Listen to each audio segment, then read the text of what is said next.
Ар бир адамдын аккаунту өзүнчө болот да. Биз кадимки эле Google'га кире турган болсок, эгер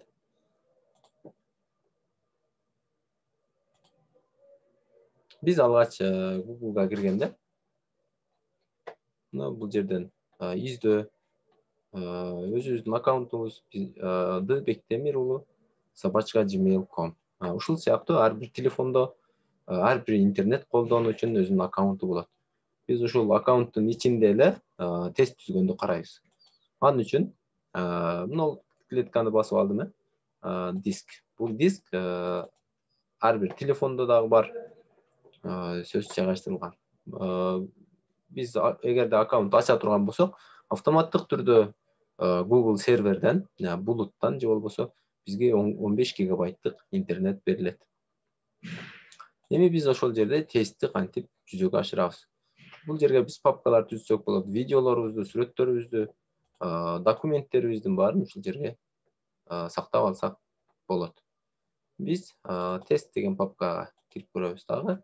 Ал жерден создать новая форма. Новая форма. Бул жерде биздин формабыздын аты, ал эми бул жерге биздин аталышын жазып коебуз, заголовкасын жазып коебуз. Логикалык тест. Логикалык тест. Демек, логикалык суроолордон түзүлгөн тест. Биринчи эле колдонуучунун аты жөнүн жаза турган талаа киргизишибиз керек. Ал жерде аты жөнү. Аты жөнү текст строка. Андан кийин добавить. Добавить кнопкасын басуу менен кийинки талааны пайда кылып алдык ал жерге. Группасы. Группасы ал дагы текст түрүндө жазылат. Добавить. Эми биз кадимки суроолорубузду баштайбыз. 3 + 3 көбөйтүлгөн 2 деп өткөндө биз ошол суроонун жообун карайбыз. Варианттар. 3-кө 2-ни кошсо 5 болот, 5-ти 2-ге көбөйтсө 10 болот. Бул биринчи вариант. Экинчи вариант 2-ни 2-ге көбөйтсө 4, андан кийин 7 болот. Андан кийин 3-тү 2-ге көбөйтсөк 6, 6-дан 8 болот. Кийинки вариантыбыз 3-тү 5, 5-ке 2-ни кошуп койсок 9 деп коелу биз кийинки вариант. Андан кийинки сурообузду добавить.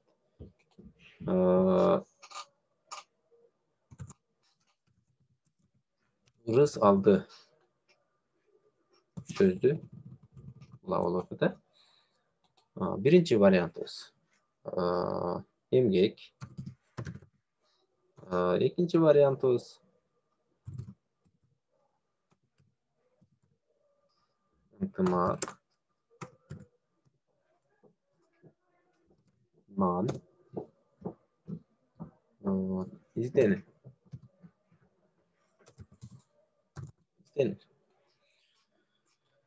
Биз ушул эки суроонун мисалында тестибизди карап көрөлү. Биз биринчи формабызды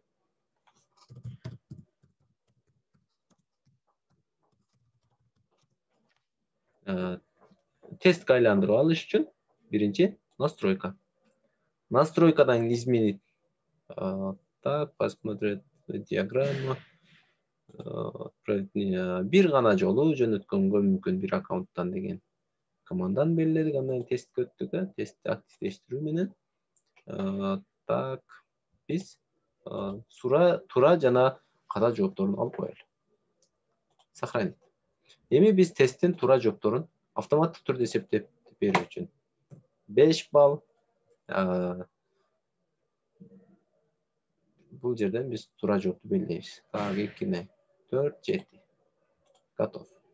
Андан кийинки сурообуз ырыс алды. Ответти басабыз, ага 5 балл беребиз. Ынтымак. Готов.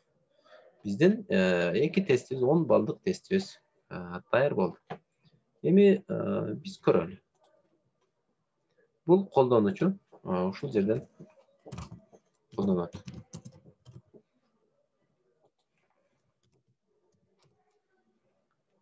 мен bunu 8 деп belgilep koydum ya.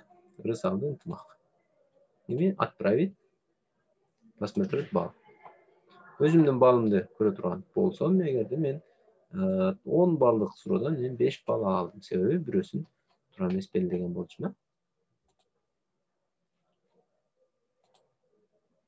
Бул биз тестибизге кайтып келсек, ответи жооптор. Бир жооп келди бизге. Жоопту көрөбүз ал. Колдонуучу Бектемир уулу анан келди. Группасы кошму биринчи суроого туура эмес жооп берген, экинчи суроо туура жооп берген. Жыйынтыгында 10 баллдык тесттен 5 балл топтой алган деген жооп келип отурат. Ну, ушул сыяктуу силер дагы өз тестиңерди түзсөңөр болот.